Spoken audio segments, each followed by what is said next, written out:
Arnab Goswami on the debate at 10. Powered by Royal Ranthambore, Green Lamb, Apollo 24/7 and Poco Mobiles.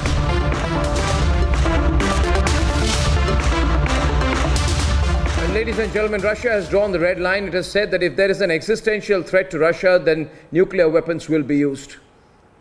A nuclear war will be all-out annihilation.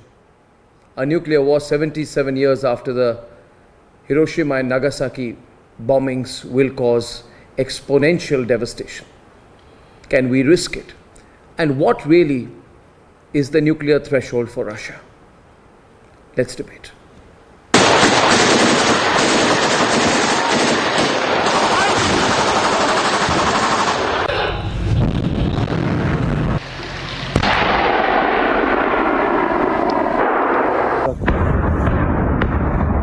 All eyes would be on US President Joe Biden's visit to Europe and then a meeting with the head of the state in Poland. Will it yield the result that is needed at this point in time? Will it stop Russia's aggression? But there are several cities where the attacks still continue, especially in eastern Ukraine and southern Ukraine.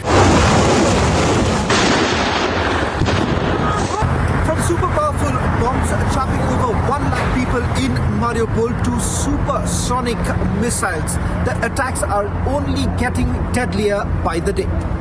As you all know, it's a consequential weapon, but with the same warhead on it as any other launch missile, it doesn't make that much difference, except it's almost impossible to stop it. There's a reason they're using it. As far as Russia's nuclear threat is concerned, the Kremlin spokesperson Dmitry Peskov was questioned in an interview about the Russian President Vladimir Putin using nuclear bomb amidst the rising global tension on Russia's invasion of Ukraine. Peskov said that if it is an essential threat, then it can be used in accordance with Russia's concept. The nuclear threat today is not the first. Putin has already put his nuclear deterrent forces on high alert. Lavrov has said World War III will involve nuclear weapons. And Putin has reportedly even ordered a nuclear evacuation drill 3 days ago.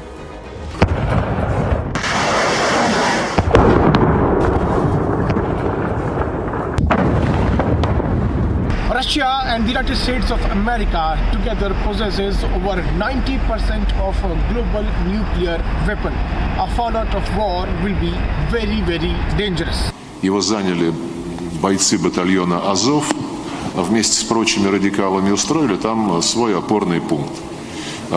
Как они, в общем, делают по всей Украине, превращая людей в живые щиты, превращая жилые кварталы тоже в живой щит, размещая там ударную технику и оттуда обстреливая позиции российских войск и ополчения Donetsk and Lugansk народных республик. Well, President Putin, in the early days of the conflict, actually raised the specter of the potential use of nuclear weapons.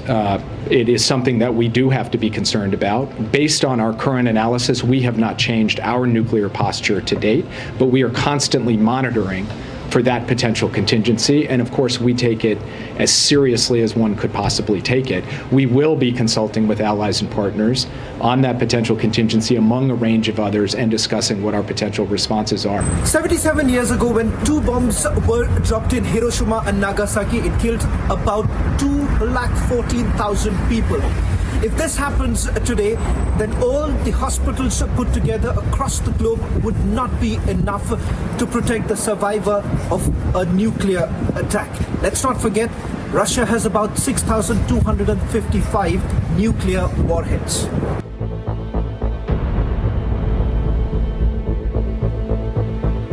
Now the question really is, what is the threshold for what constitutes the existential threat to Russia? Is it President Biden arriving in Eastern Europe? Is it sanctions? Or is it President Zelensky addressing the NATO summit tomorrow? Or a direct interference from the West? The lines really remain blurred. To send a powerful message that we are prepared and committed to this for as long as it takes, and to advance our response on all 3 critical fronts that I've described: helping the Ukrainian people defend themselves, imposing and increasing costs on Russia and reinforcing the Western alliance. What is clear is that the devastation of a nuclear war will be horrific. The impact will be global. And the need of the hour is that for all nations to back off and say no to nuclear war.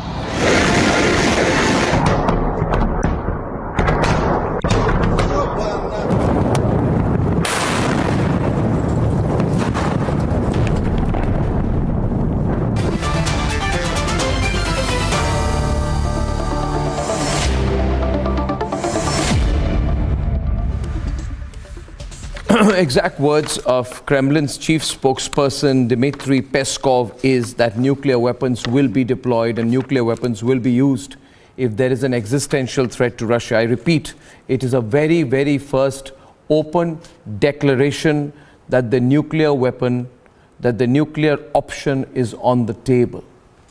The way I also look at it, it is an unofficial admission.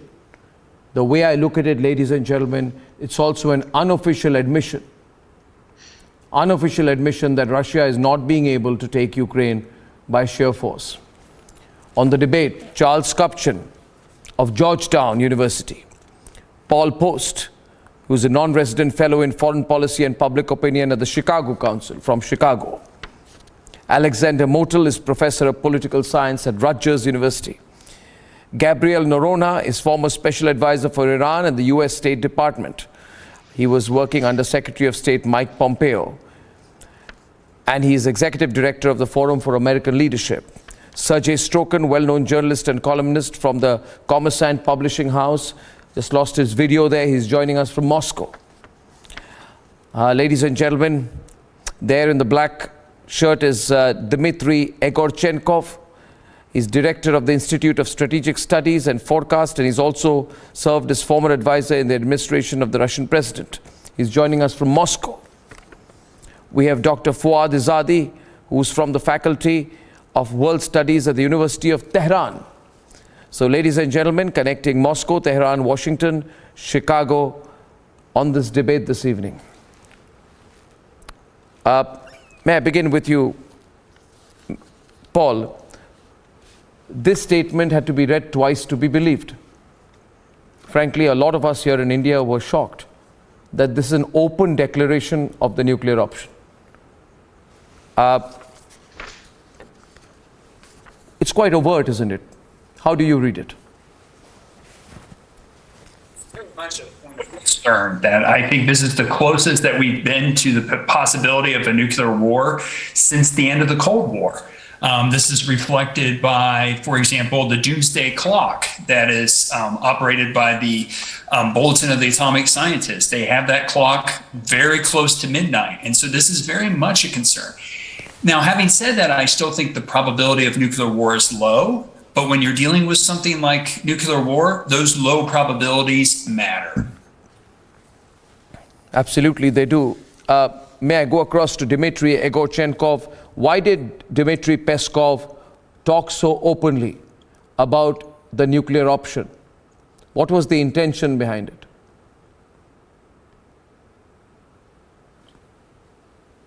I don't think he can hear me, Anand, so maybe I can put that. Yeah, Anand, he cannot hear me. So can I just put that question straight to Sergey? Sergey?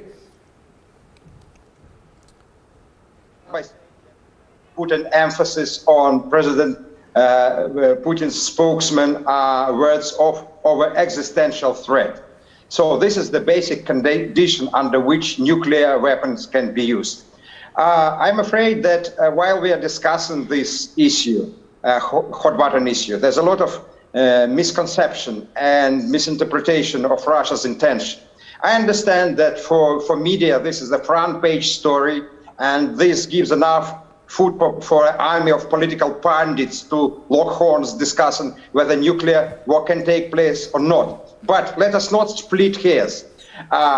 Dmitry Peskov and Russia's Deputy Foreign Minister Sergei Ryabkov said that there's enormous exaggeration of this issue, which is bubbled up in endless discussions, in talk shows, in media, in NATO headquarters.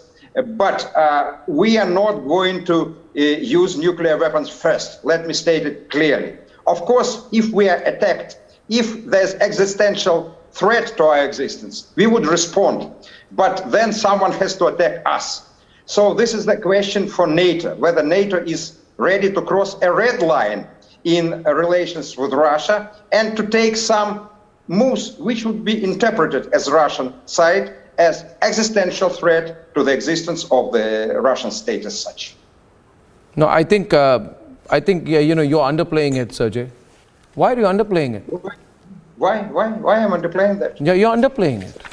I mean, this is not a random person who's talking about using the nuclear option. It is the chief spokesperson of the Kremlin. I think you're underplaying it, and you can't blame the media.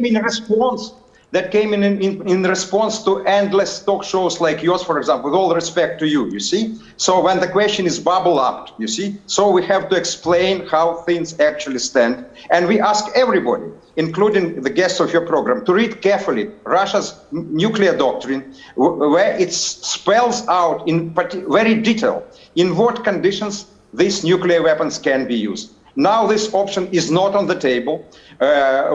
You see, as you know, Russia's army is involved in military operation in Ukraine using conventional weapons. No. You can't. No, this is nuclear weapons in Ukraine.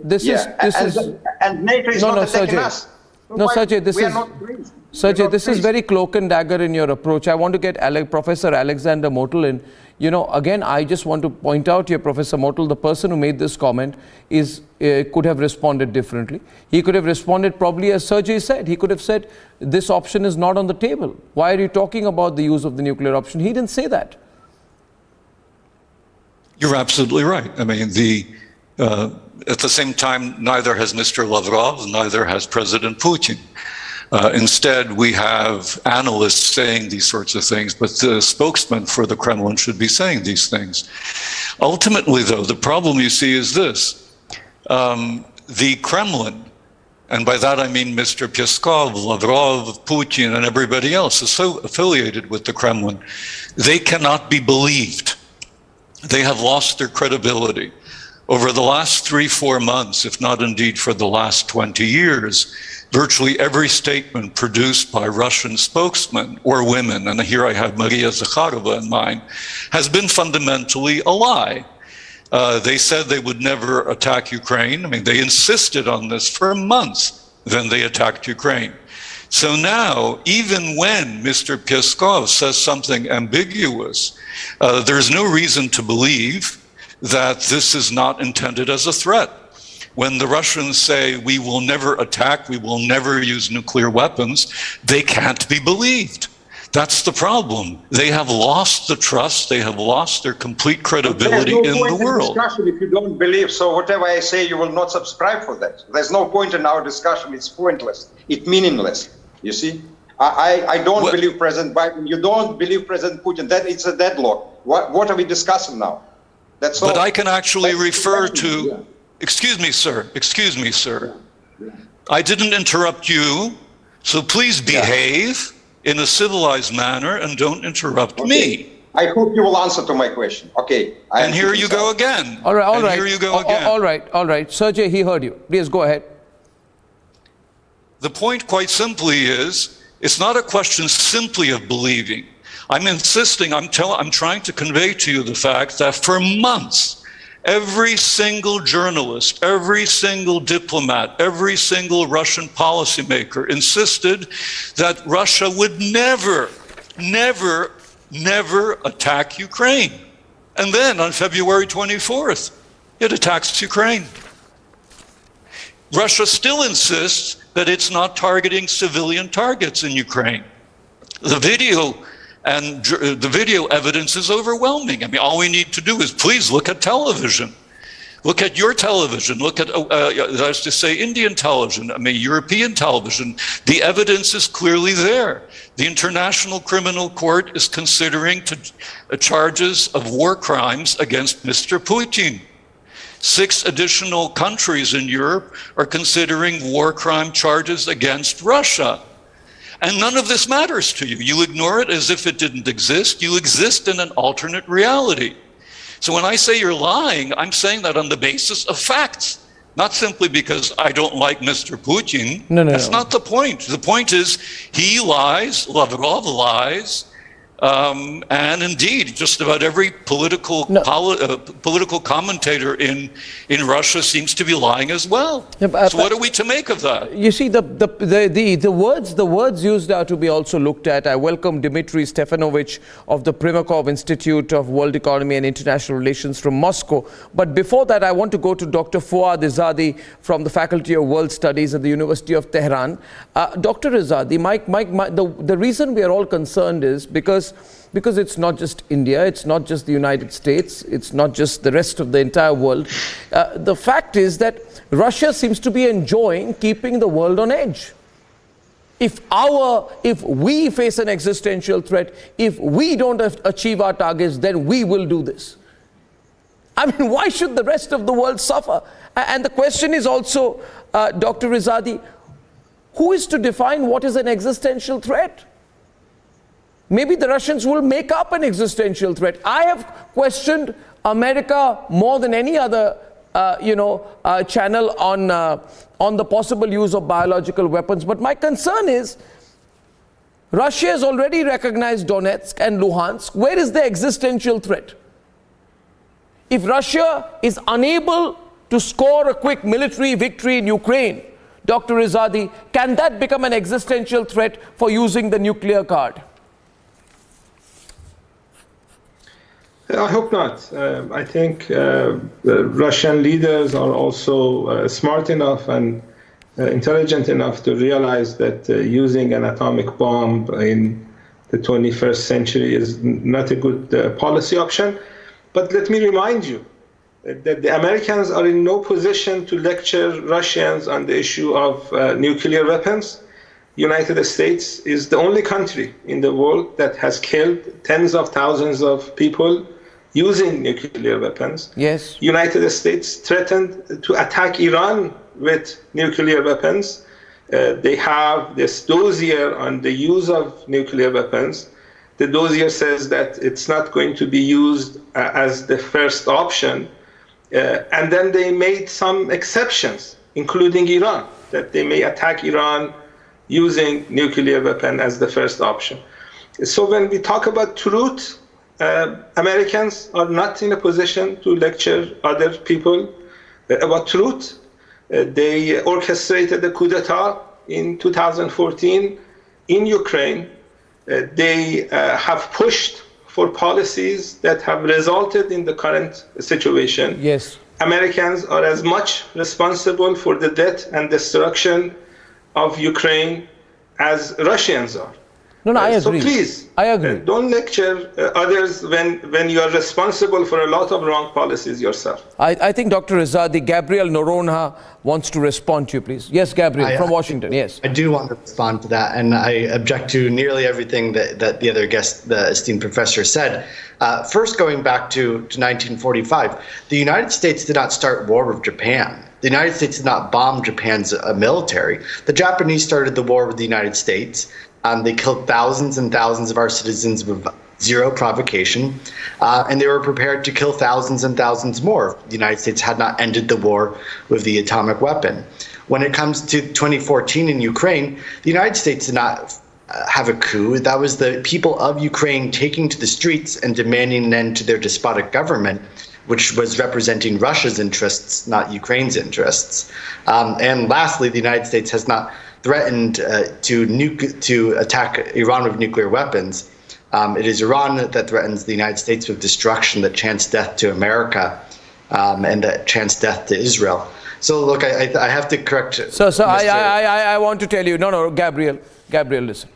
Let us also be a little truthful to the facts of the past. I personally think there is no merit in going back too much, but since we were talking about the subject of the atomic bombs being dropped on Hiroshima and Nagasaki, you dropped the bombs, you as in like the United States of America dropped the bombs because you wanted to win in a particular way. The Japanese were not agreeing to your terms of a surrender. And that's why you thought we're going to punch them in their face by dropping the bomb. And not tens of thousands Dr. Rezadi, hundreds of thousands of innocent Japanese men, women, children, infants, pregnant women, everyone were killed and continue to face the after effects of the nuclear bomb. So, Gabriel, I'm quite surprised at the way in which you justify the dropping of the nuclear bomb. That concerns me, because it is this kind of saber-rattling, Gabriel, that actually justifies maybe even a Russian response. Or the Russians, rather, use it to justify their response. Gabriel. There's a huge difference between ending a war of aggression against one nation that was started by the other and what Russia is doing today, where they are saying... But Russians will say the same thing. That logic is very dangerous. That logic, I want to go to Dmitry Stefanovich. The Russians could use that same argument, Gabriel, to say, oh, we'll use the nuclear card to end the war. Everyone who will ever use or has used, such methods in the past or carried out a genocide, if every genocide, every massacre has been justified as a means to a conclusive end. I want Dmitry to come in. I'm getting really worried today, Gabriel, at the way in which both sides are justifying the methods in which nuclear weapons can be used. Dmitry Stefanovich. Thanks for having me. And I'd say that, it's really surprising to see any justification for a nuclear weapon to be used. After all, we have a joint statement by 5 official nuclear weapon states that nuclear war cannot be fought, cannot be won, and thus it should never be fought. We have very explicit conditions of shifting to nuclear use in the Russian military doctrine, which are actually much more strict than the one that we have in the US nuclear posture review and elsewhere. Basically, they boil down to either we can use nuclear weapons to prevent the destruction of a country, the existence of a country when existence of a country is at stake, and it's obviously not something that's go on in other places. So we need like American tanks in Smolensk or tanks by some other country cutting Trans-Siberian railway or things like that threaten the existence of our country, not something that's going on in Ukraine or elsewhere. Second case is that we can use nuclear weapons if our nuclear weapon systems are at stake, whether they're striking by conventional weapons, whether there is cyber attack against nuclear command and control. So basically, these conditions boil down to preventing the destruction of our state or preventing the destruction of our nuclear weapons. That's it. All these stories that somehow Russia might use nuclear weapons. Then why did Dmitry Peskov? Then why did Dmitry Peskov? Russia has. But why did Dmitry Peskov then, Mr. Stefanovich, and the question goes to Charles, why did he very clearly say that if we are threatened existentially, then we can use nuclear weapons? Because then you're also reserving the right to define what constitutes an existential threat to you. You can turn anything into an existential threat. Exactly. I think... No, it is impossible to turn anything into existential threat. There is very clear things that threaten the existence of our state, and that Mr. Stefanovich, can I counter you with one? Can I counter you? Can I just throw a series of questions at you if you don't mind? And then, sorry, sure. Charles, I'm just coming to you. I just want to counter that a little bit. I want to ask you, if Putin is unable to redraw the boundaries, right? Putin launched a war against a smaller nation. He called it a special military operation. Okay? He said Ukraine and Russia are one nation. If he's unable to bring them together as one nation, will that be an existential threat to Russia? No, it will not. Okay, moreover, second question. I'd say that, okay, so fine. My Russia second question. still has enough conventional firepower to increase its destruction. That's your belief. But I'm saying, suppose Putin loses the war in Ukraine. Is that an existential threat? I think there are no credible scenarios with Russia losing the war. No, I'm saying suppose. You see, what the thing is, what happens is... There is so much firepower that can be brought to the ground. I'm sure you're sure about the firepower, but the fact is, suppose Putin does not achieve his military objectives, then does that constitute an existential threat? It will be for him politically. It will be an existential threat for Putin, but is that an existential threat for Russia? Well, the documents and the statements speak about existential threat to the state, not the leadership of the state. Correct. So that's the point. But we don't know. Putin is the state, isn't he? Isn't Putin the state? And isn't the state Putin? My question to Dmitry Igorchenkov, taking it further from there, how can we distinguish between Putin and Russia? If there's an existential threat to Putin, he will turn it into an existential threat for Russia. Pardon me? It's absolutely obvious for any, reasonable person, every reasonable politics. There's this country's leader and so on and so forth. Else we have something calling mass media hysteria about Russia, about Putin, about Russian weapons of mass destruction, possible use of weapons of mass destruction in Ukraine. It's just, well, mass media hysteria, nothing more. Why blame the media, Dmitry? The media didn't put words in Dmitry Peskov's mouth. He's the one who said that if we face an existential threat, we'll use nuclear weapons. He clearly said what is the existential threat for Russia. It's the threat to Russian territory, Russian people, Russian civilization inside our territory. Not some political or geopolitical reasons in Ukraine, Japan. So tell me, if the Ukrainians, okay, so one small question. Charles, here's the situation. The Ukrainians hit back. The Ukrainians are getting a lot of weapons. The Ukrainians are getting financial assistance. The Ukrainians are going to fight. And Zelensky says we are not giving in. In fact, one city, I forget the name, which the Russians had taken has been taken back by the Ukrainian army. The battle prolongs. A Ukrainian missile lands on Russian soil. Russians are killed. The Russian army is attacked on Russian soil by the Ukrainians in what would be seen to be a legitimate response to Russian invasion. Would that be an existential threat to Russia? The existential threat to Russia will be the presence of nuclear. Why there is talk of nuclear weapons in Russia right now, and that is because this war is not going well. It's not going well militarily. The Russian invasion has stalled, and it's not going well politically. It's blown up in Putin's face. Ukrainians are fighting back with remarkable resistance. The prospect of Putin being able to put in a regime, a puppet regime that enjoys any support is gone. It's not going to happen. And now, do I think that Russia could use nuclear weapons because it's not making progress in Ukraine? No. But what I do think is possible is that the war widens, that Russia might use force to interdict weapons that are coming into Ukraine from NATO countries. And if that happens and we do see a wider war, then it's conceivable to me that the nuclear option becomes more realistic. In fact, Russian military doctrine calls for the early use of battlefield tactical nuclear weapons if Russian conventional forces are not doing well on the battlefield. So this is a real threat. We need to take it seriously, and and we need to make sure that this war ends soon and does not broaden. No, but see, so we are so close, and Sergey, realistic situation out here, and I don't know what the Russian media is telling you, but the fact is that the Russian advance, Sergey, has been stalled in several places. It's a reality, and I know you are not getting that news. I know Russia Today is not reporting it, but the fact is that the Russian advance has been stalled in several places, and there's been savagery in Mariupol. Savagery, we all know that, right? So as you see, what we are seeing here, and we also have reporters on the ground. In fact, this channel is one of the largest reporter bases on the ground in the war zone, is that as your army is not progressing as fast, the devastation to the people is increasing. Charles says, tomorrow if there's a supply line of weapons coming into Ukraine to help the Ukrainians, you see it as a threat, you attack them, there's some collateral damage, then other countries can get involved.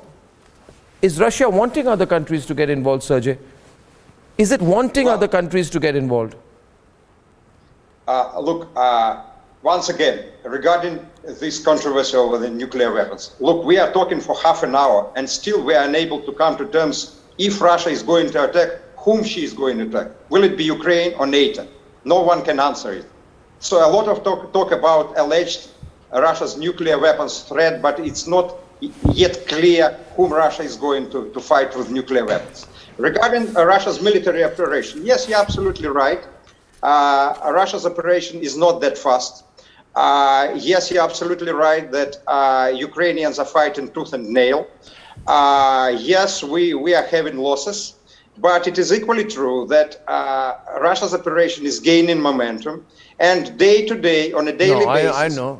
The territory Russia is controlling is expanding. This is the reality, no, I mean, Mr. Goswami. This is the reality. So there's no way for Ukrainian I army don't know, sir. to recapture the initiative, to launch some counter-offensive. Why is no? But if that is the how many days case, if things are going well for you, if things are going it's well not for going you, well, but it is not going probably not that well, because we are avoiding casualties in big cities. That's why we are that slow. We are not going to level Ukraine to ground. You see, if the target was to level Ukraine to ground, it could have been done in 5 days. You see, but this is not the case, because this is not the war against Ukrainian people, as I many times said. I'll tell you, it's not. I agree with you on one thing. See, I have been, Sergey, you have been on my programs. And I've been really questioning the Americans, because I feel there are so many major inconsistencies in their foreign policy. And yesterday somebody got really angry when I said that the spark for this war was provided by the Americans, but it's true. But at the same time, Sergey, things are not going well for the Russians militarily. You are bogged down in a mile of conflict in a battle. Mr. Goswami, what is the criteria of saying not good doing way? More than 90% of military infrastructure of Ukrainian army has been destroyed. Can you say that this is not well? How are you going to measure it? I can prove to you that it's not going well, if you allow me. The problem is, Sergey, that you get angry with me if I start contradicting you. But see here, see, I always speak my mind. And I was in Moscow 4 or 5 years back, and I said, at a Russia Today conference, I was invited by Russia Today, and I said that the hegemony of the Western media has to end. So I'm not on either side. What I'm saying is, Sergey, it's going badly for you, and I want to bring in Paul in. I mean, the first sign, Paul, that it's going badly for the Russians right now militarily is that there's a Kremlin spokesperson admitting on an American TV channel, not an Indian TV. And Kremlin spokesperson is sitting on an American TV channel saying, I will use the nuclear weapon if I'm existentially threatened. The idea is to scare Americans and scare the world. But it also shows a sign of underconfidence. Paul, I mean, that's the first reason. How do you read that? The threat was made on an American network, not on a Russian network. Yeah, I think that message was directly sent towards the United States and towards NATO. I think it is consistent with the idea that Russia is trying to deter NATO, just as NATO is trying to deter Russia from trying to take a shot at a NATO ally. I think the conversation has brought up the concern about Russia possibly attacking, say, Poland, because of Poland being a conduit for arms going into Ukraine.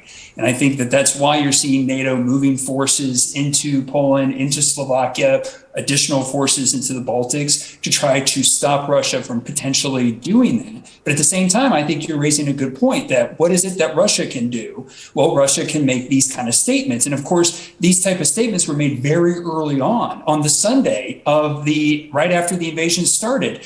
Putin had already announced a heightening of the readiness of nuclear forces. And I know that in the United States, that had a lot of people very concerned about what does that mean? And I think that that is something that's contributed to the Biden administration taking a more cautious approach and him coming out time and time again saying U.S. troops will not be involved directly in Ukraine. But he has also drawn that red line of saying, however, the U.S. will assist NATO in defending every inch of NATO territory. So I think this is part of what we're seeing is this mutual deterring on the part of NATO and Russia. No, what can happen, Paul, is that I think the Russians can escalate it deliberately. If it's not going well for them, then they've got to queer the pitch. And I think what is said here by the Kremlin spokesperson is a beginning of querying the pitch. Dmitry Stefanovich, my question is to you. I don't even know where your defense minister is. He's gone missing. Things are going so badly for you that we don't know where Sergei Shoigu is for 12 days. Where is he? He's in charge of the invasion of Ukraine, and he's gone missing. Nobody knows his whereabouts. Why has your defense minister gone? Why has the Russian defense minister gone missing? Your defense minister is missing. You're taking reverses in Ukraine, and your Kremlin spokesperson is sitting on an American network saying, if we're threatened badly, then we can use the nuclear option. What am I to make of it? Well, that's a good question about Sergei Shoigu, and I hope that soon we'll know about him. But at the same time, it's not defense minister who runs the military operation. It's not his job. His job is to run the whole defense infrastructure.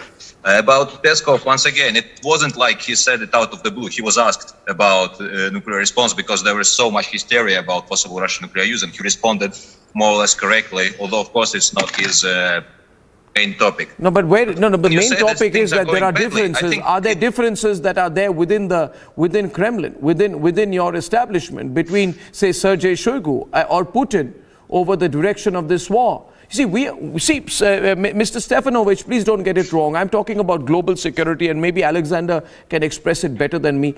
My concern is that this is not any war. It is Russia on the one side and the Western Bloc on the other, and Putin cannot afford to lose. So, Professor Motil, my concern is if Putin feels that he's being flattened out, he's not being able to achieve things, there is more and more unrest at home. If he's taking a military hit, then he could do something drastic. Isn't the whole world talking about this now? I understand that it is a genuine concern, and we are concerned as well. But at the moment, there simply are no conditions for such a scenario. Because like in a week or 2 or 3, there will be no more Ukrainian military. Back at home due to like blanket and what if you're wrong? What if people? No, okay, so listen. The fact is that you've still not been able to take Kiev. It's a fact. No one but Ramzan Kadyrov have said that we want to take Kiev. Okay. This is the there's been, however many thousands of Russians have been killed here. You had said that you'll carry out a quick end of the Ukrainian government. You failed there. And so you're pulling out your nuclear card. That's the way I see it. Not Ukrainian government. I mean, Ukrainian military they will not have any warfighting tools. Okay, so listen. In a week or 2 or 3. I don't know, but you're clobbering Mariupol from land, sea and air because Ukraine refuses to surrender. Well, it's actually quite strange for them for not to surrender, but I can understand it. No one likes to surrender when they still have... I said no one likes to lose also. See, Mr. Stefanovich, I'm a journalist, you're the expert. In life, in any aspect, leave alone strategic, geostrategy, nobody likes to lose. I think, Alexander, my concern is... Absolutely. My concern is, Professor Alexander, that Putin doesn't like to lose. If you know his mindset, his thinking, straightforward, ex-KGB guy, goes after the objective, wants to achieve it. He's never lost. He's never lost. If this turns out to be a loss... this time as well. Okay, so you hope he won't lose. What if he does? What if he sees himself losing? Then what? Can I intervene? Yes, please. Yes, Professor Motil, yeah. I mean, again, any objective view of this battlefield situation will tell you that the Ukrainians are actually winning and that Russia at this point in time is losing.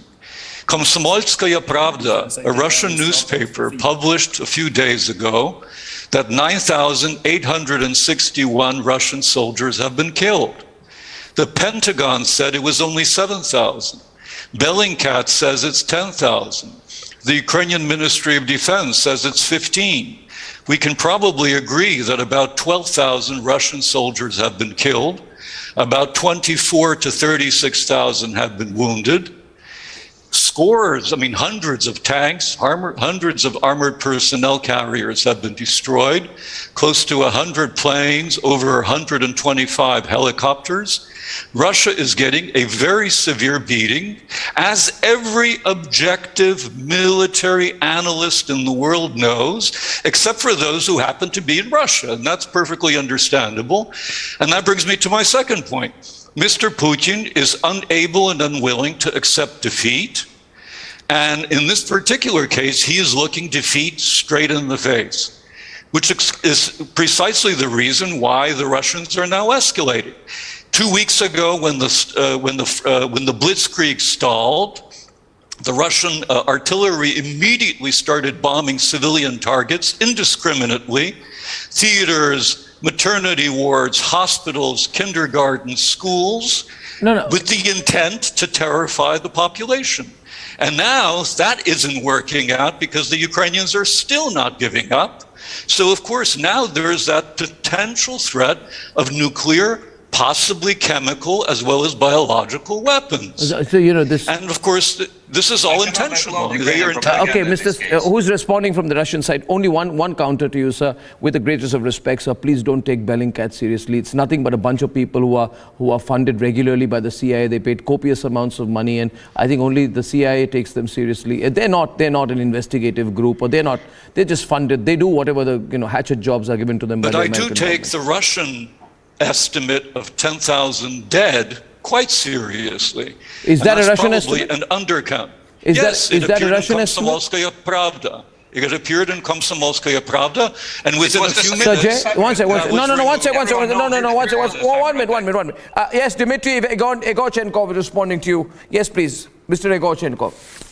Is that a Russian estimate? I haven't heard of an official Russian estimate like that. Guys, I don't want to comment. I don't want to comment the previous speaker because there is no clear propaganda here, billing cat and so on and so forth.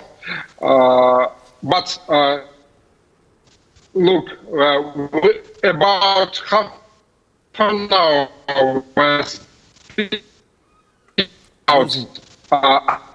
losing the audio there. What is happening there on the ground, on the soil? There is no one military expert here. There is no one military WMD expert here. We're speaking about imagined situation of Russian usage of weapons of mass destruction. Okay. Russia never did that. Okay, then we are not going to do that. No, Mr. Egorchenkov, I want to be specific. I want to be specific. Ukraine is one of the centers of Russian civilization. No. One question to you. A question here is, and one of our guests mentioned Poland. I think it was Paul. Poland is the place where all the troops are gathering, where the weaponry is based. It's the route. Okay, but Poland is not officially at war with Russia. My question to Dr. Rezadi is, in a desperate situation, could the Russians attack Poland or attack a route that is going through Poland, or attack anything that would be seen to be an attack on NATO? Or would the Russians be careful? Because I think Americans are being careful not to officially engage with the Russians in any conflict. But would the Russians be equally careful? I think what the Americans want is to create another Afghanistan for Russia. And that's why they're sending billions of dollars worth of weapons to Ukraine. Americans don't want to end this war. They are interested in damaging Russia, sanctioning Russia, creating a color revolution in Moscow, the same way they did it in Kiev. And I think the Russian leadership, President Putin and others, are going to refrain from attacking a NATO country. I think they have achieved a substantial number of goals that they have had. They wanted to make sure that Ukraine cannot be used to attack Russia, and I think they have achieved that. They wanted to make sure that the concerns that they were trying to address for the last 8 years, since 2014, are going to be addressed. It's not going to be a total win for Russia, and it's not going to be a total win for the United States. I think this war is going to make Russia and China closer to each other, and overall the countries that are sanctioned by the United States are going to unite against this aggressive behavior that the West is presenting and what the US has been doing to the world for the last number of decades. Dr. Izadi, I hope that you were correct in your assessment that Russia feels that it has achieved its objectives. I think it doesn't, because I don't think Putin has a story to go back to the Russian people with. The people of Russia will also ask him, if he were to close the war today and say, let's go back home, we achieved our objectives, then Russians are going to ask him, what exactly did you achieve? So the Russians don't have a face saver. The West will not give them a face saver. I want Gabriel to come in right now. The Russian death toll is spiking every day, so is the Ukrainian death toll. Will the West give Putin a face saver, or will they escalate this? What was mentioned by Paul about Poland is of great concern. Biden is there tomorrow. I think there is concern. What if Whatever Russians want to get adventurous, escalate it a wee bit to bring the Americans on the table. The fact is, Gabriel, I don't think the Americans are understanding it. Putin wants the Americans on the table with him. And that negotiation is not happening. So he might get adventurous and do something to provoke or at least start that kind of a process, or to get the rest of the world on the table. I think you're right. No, I think you're right. I think I would say two things. One, I don't think Russia wants to attack Poland or NATO. I think they realize that that would be a massive strategic mistake that would draw NATO into this conflict more than they are already. And I think Russia wants to find a negotiated settlement out of this. They realize that Ukraine isn't going to capitulate to them. They're not going to give up Kyiv. They're not going to give up without, thousands and thousands more Ukrainians being willing to die to solve this. And so I think both Putin, both Zelensky, and President Biden want to figure out a way to get a negotiated settlement for this. But you raised a really great point about Russia's escalatory dynamic. Russia believes in this doctrine of escalate to de-escalate, where they will use some very massively dangerous weapon, perhaps a tactical weapon, a low-yield nuclear weapon, to scare the West and say that the West needs to negotiate and for a settlement. Perhaps that is to give Donbass and Crimea officially recognized as part of Russian territory. That is what I worry most about from Russia. It's also important to remember that Russia is in violation of both the Chemical Weapons Convention and the Biological Weapons Convention. And so it's not out of the realm of possibility to see use of those weapons in this conflict before it's over as well. So you see this escalation happening, Charles? You see the Russians trying to escalate this? I think right now, I think it's probably unlikely. And I think Russia understands that to cross a threshold into a wider war with NATO does open the prospect of World War III. We haven't seen cyber attacks. We haven't seen Russia try to interdict weapons in Poland, as we've been talking about on this show. But I do think that Putin has demonstrated a new level of recklessness that worries me. He has doubled down. He's putting a lot of forces. He's losing thousands of soldiers, including generals in Russia. His back is up against the wall. As you mentioned, Arnab, where's his defense minister? We hear that the head of intelligence in Ukraine is under arrest. So things do not look good right now in terms of Russian politics. Given that Putin is someone who has become more reckless, I worry that he does have the potential to do something dangerous, including a weapon of mass destruction or an effort to widen the war. Well, I think that's remained a real worry, and the reason we talk about this every day is because this got prolonged for so long, and nobody estimated a month back it would go to a second month. Ladies and gentlemen, as I said on my program 3 or 4 days back, if it goes into a second month, we're getting into a very dangerous and uncertain ground. Tracking everything very closely on the front with the biggest presence on the ground, ladies and gentlemen, of the Republic Media Network, we'll bring you all the news from the war zone, tracking the news from Bengal about that terrible massacre there, and a lot more. I shall see you tomorrow at 9. Ladies and gentlemen, only till tonight, tomorrow night. Good night and goodbye.